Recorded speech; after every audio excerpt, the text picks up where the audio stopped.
अब हम देखेंगे व्यक्तिगत हितों की सामान्य हितों के प्रति गौणता। संगठन का हित व्यक्तिगत हितों से ऊपर होना चाहिए। यानी कि जो संगठन है, अगर उसका हम हित सोचेंगे तो अपने आप हमारा हित तो होने ही वाला है। तो सबसे पहले हमें संगठन के बारे में ही सोचना है। ये तभी संभव होगा जब संगठन में उच्च पद पर आसीन प्रबंधक ईमानदार हो, निष्ठावान हो और वो न्याय पसंद हो। क्योंकि तो ही वो सबसे पहले संगठन के बारे में सोचेंगे, अपनी कंपनी के बारे में सोचेंगे और उसके बाद ही वो खुद के बारे में सोचेंगे। अब फ्योल यहाँ पर क्या कहते हैं कि व्यक्तिगत हितों को कभी भी संगठन के हितों से ऊपर नहीं समझना। जब कभी दोनों हितों के बीच टकराव हो तो सामान्य हितों को प्राथमिकता देना। तो यहाँ पर फ्योल ये कहते हैं कि आपको सबसे पहले जब भी आपको सोचना है तो सबसे पहले संगठन के बारे में सोचना पड़ेगा। अपनी कंपनी का कैसे फ़ायदा होता है, कंपनी कैसे सफल होती है, आगे बढ़ती है, यही आपको पहले सोचना है, ना कि निजी फ़ायदे के बारे में सोचना है। तो कोई रिश्वतखोरी करके आपको एक दो दिन आप जो है अपने अच्छे बिता सकते हो, लेकिन आगे चल के अगर संगठन को आपने लाभ पहुंचाया तो संगठन आपको हमेशा जो है आपकी तरक्की करके देगी। तो संगठन के बारे में ही सोचना आवश्यक होगा। जैसे कि कोई भी खेल में आप देखो, खिलाड़ी जो है वो अपनी टीम के लिए खेलते हैं, खुद के लिए नहीं खेलते हैं कभी भी। वो टीम को जिताने के बारे में सोचते हैं। जैसे क्रिकेट टीम होगी तो वो जो 11 के 11 जो खिलाड़ी है वो अपनी टीम के लिए खेलते हैं। उनके खुद के उद्देश्य ज़रूर होंगे कि मैं इस बार जो है 100 रन बनाऊं, या मैं इस बार 6 विकेट लूं, या इतने मैं जो है रन बनाऊं। तो ये ज़रूर उनके व्यक्तिगत जो है उद्देश्य होंगे, लेकिन उनका जो सामान्य उद्देश्य होगा पूरे 11 खिलाड़ियों का, वो होगा अपनी टीम की जीत। और अपनी टीम की जीत के लिए वो अपने व्यक्तिगत उद्देश्यों को भी भूल जाएंगे। चलो, अगर मैं 50 रन में भी आउट हो गया तो कोई बात नहीं, मैंने 3 विकेट ले ली तो कोई बात नहीं। वो सिर्फ अपने लक्ष्यों के बारे में नहीं सोचेंगे, वो अपनी टीम के लक्ष्य के बारे में सोचेंगे। और इसको बोलते हैं व्यक्तिगत हितों की सामान्य हितों के प्रति गौणता। अब अगला जो हमारा सिद्धांत है, हम देखेंगे अगला सिद्धांत व्यवस्था। वस्तु और व्यक्तियों को व्यवस्थित रखना चाहिए, सही व्यक्ति को सही काम देना चाहिए। प्रत्येक वस्तु की जो है अपनी उचित जगह होती है, उसी जगह पर हर वस्तु को रखना चाहिए ताकि आपको आसानी से वो मिले और आसानी से आप काम कर सकें। नहीं, संगठन है उनके पास दो तरह के संसाधन होते हैं, एक तो भौतिक होता है, दूसरा मानव संसाधन। तो भौतिक संसाधन यानी संयंत्र होता है, कच्चा माल होता है, तैयार वस्तुएं होती है। तो ये सब अपनी जगह पर होनी चाहिए। इसके लिए जो भी निश्चित जगह बनाई गई है उसी जगह पर ये वस्तुएं मिलनी चाहिए। जो आपकी जो मशीन है वो कारखानों में होनी चाहिए, कच्चा माल कारखानों में होना चाहिए। आपके मानव संसाधन है, आपके जो कारीगर है, उनके लिए भी एक निश्चित जगह होनी चाहिए अपने काम करने के लिए। अगर ये कर्मचारी आपके ऑफिस से जुड़ा हुआ है तो उसे ऑफिस में ही जगह मिलनी चाहिए। जो व्यक्ति जिस काम की योग्यता रखता है उस व्यक्ति को वही काम कोई व्यक्ति जो है वो कंप्यूटर अच्छा चला लेता है तो उसे कंप्यूटर का काम देना चाहिए। किसी व्यक्ति को जो अच्छी तरह से लेखांकन का काम आता है तो उसे लेखांकन विभाग में काम देना चाहिए।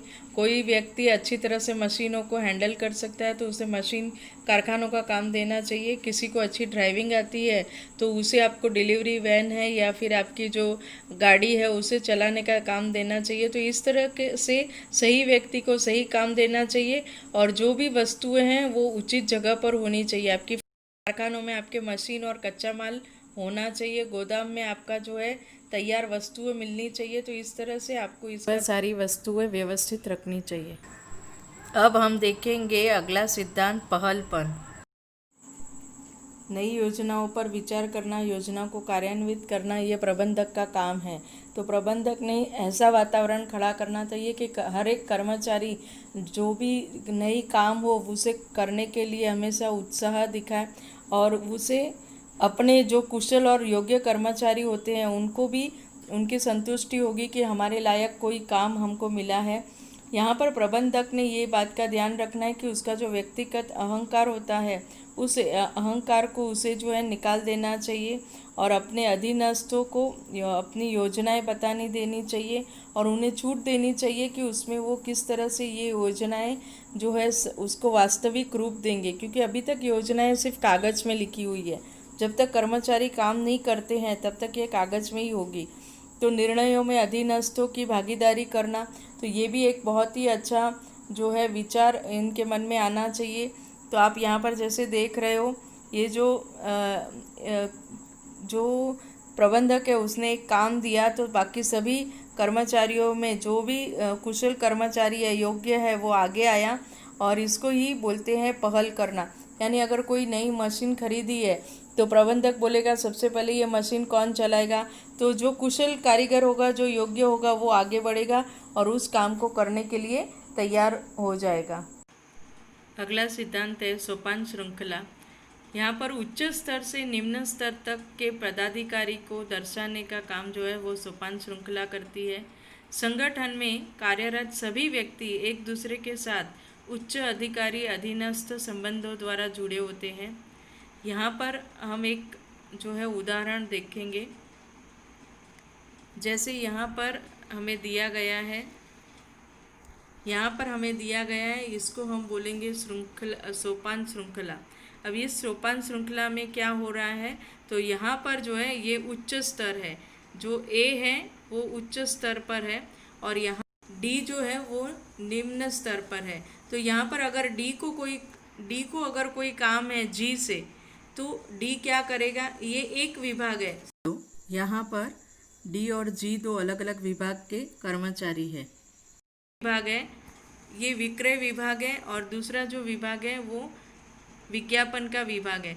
तो यहाँ पर अगर विक्रय विभाग वाले डी को अगर कोई काम है जी से, तो उसे क्या करना पड़ेगा, पहले वो सी के पास जाएगा, फिर बी के पास जाएगा, फिर ए से अनुमति लेगा, फिर ए हाँ बोलेगा तो वो दूसरे विभाग में जाएगा ई के पास, उसके बाद में एफ के पास जाएगा, उसके बाद वो जी से बात कर पाएगा। तो यहाँ पर आप देखो एक कितनी बड़ी वो चेन जो है उसको पास करनी पड़ेगी, यानी इससे जो है समय भी ज़्यादा लगेगा और इससे उसकी जो ऊर्जा है वो भी ज़्यादा खर्च होगी और जो भी उसे समस्या होगी डी को, वो अगर जी के पास उसका हल है तो उसको ढूंढने में बहुत काफ़ी समय लग जाएगा।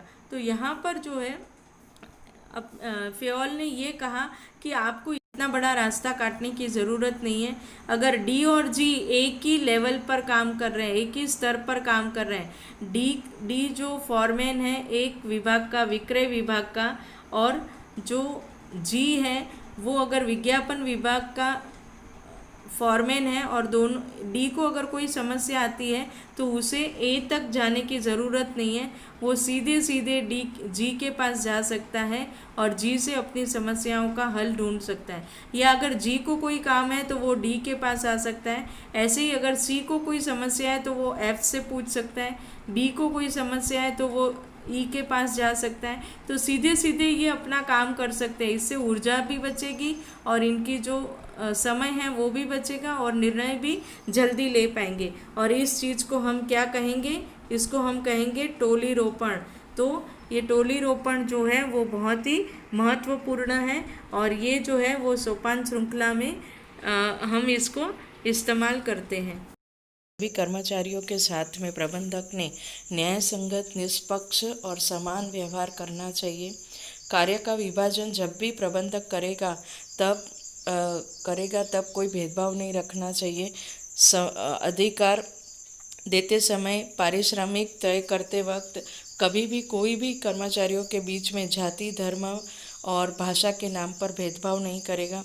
वेतन जो है वो विभाग पर आधारित नहीं होना चाहिए, किंतु स्तर और पद के अनुसार देना चाहिए। यानी कि बड़े बड़े संगठनों में अलग अलग विभाग होते हैं। क्रय विभाग, उत्पादन विभाग होता है, विज्ञापन विभाग होता है, विक्रय विभाग होता है, मानव संसाधन विभाग होता है। तो इन विभागों के आधार पर जो है उन्हें वेतन नहीं देना चाहिए। उन्हें वेतन मिलेगा तो उनके स्तर के अनुसार या पद के अनुसार, यानी उच्च स्तर है, निम्न स्तर है, मध्य स्तर है, तो उसके हिसाब से पद यानी प्रबंधक है, पर्यवेक्षक है, निरीक्षक है, फॉरमैन है, या फिर एक कर्मचारी है, मजदूर है, तो उसके हिसाब से उनको जो है अपना वेतन मिलना चाहिए। विभिन्न विभागों के कर्मचारियों के बीच में इसकी वजह से विवाद नहीं होगा, क्योंकि ये कर्मचारी एक दूसरे को मिलने वाले अलग अलग विभाग के होने के बाद भी, और वो कभी ना कभी तो अपने वेतन के बारे में चर्चा करेंगे, तब उन्हें ये नहीं एहसास होना चाहिए कि हमको वेतन कम है और इनको वेतन ज़्यादा है, हालांकि हम दोनों एक ही पद पर है, एक ही स्तर पर काम कर रहे हैं। तो ऐसा उनके बीच में होना नहीं चाहिए। इसके लिए फ्योल ने ये कहा कि आपको हमेशा जो है अपने कर्मचारियों के बीच में समानता रखनी पड़ेगी। संगठन के प्रति जो है उनकी समर्पण भावना विकसित होगी जब उनको पता चलेगा कि हमारे साथ अच्छा व्यवहार हो रहा है हमें, और ये जो है वो सभी स्तरों पर लागू होना चाहिए, यानी उच्च स्तर, मध्य स्तर, निम्न स्तर, सभी कर्मचारी है संगठन के और सभी के साथ में एक अच्छा और न्यायपूर्ण व्यवहार करना चाहिए। और यहाँ पर जो है अगर सभी मिलजुल कर कर्मचारी और प्रबंधक यानी उच्च स्तर से निम्न स्तर तक के सभी एक साथ मिलजुल कर रहेंगे, एक परिवार की तरह रहेंगे, जैसे कि जापान की कंपनियों में होता है, वहाँ पर एक समान ही सभी रहते हैं। वहाँ पर जो प्रबंधक है वो भी जो कंपनी का स्थापक है वो भी वही यूनिफॉर्म पहनता है जो उसके कर्मचारी या उसके मजदूर पहनते हैं, यानी एक समानता लाने के लिए ना कोई बड़ा है ना कोई छोटा है, और एक परिवार बन के जो है वो आपस में तालमेल रखकर अपने काम करते हैं और उद्देश्यों को पूरा करते हैं। अगला सिद्धांत है सहयोग की भावना, टीम स्पिरिट।